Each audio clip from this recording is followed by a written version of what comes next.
అన్నా ఒక్క నిమిషం ఆగు. ఇక్కడ షూటింగ్స్ జరుగుతాయంటే కదన్నా, ఎక్కడో చెప్పవా? ఓ బాబు, నీకేం పని పాట లేదా? ఓ బ్యాగులు వేసుకొని వచ్చేస్తారు షూటింగ్ అని.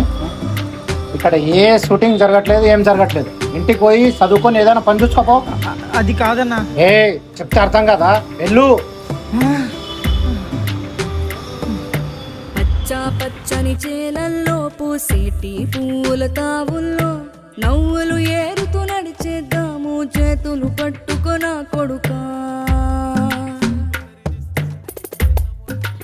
అన్నా ఇక్కడ షూటింగ్ కి తీసుకెళ్తారంట కదన్నా, ఎక్కడో చెప్పవా? అక్కడ గడ్డి కనిపిస్తుంది కదా, అక్కడ ఎర్లీ మార్నింగ్ 5 o'clock వచ్చి నిల్చుంటే వాళ్ళు తీసుకెళ్తారు. థ్యాంక్ యూ సో మచ్ అన్నా. పర్లేదు.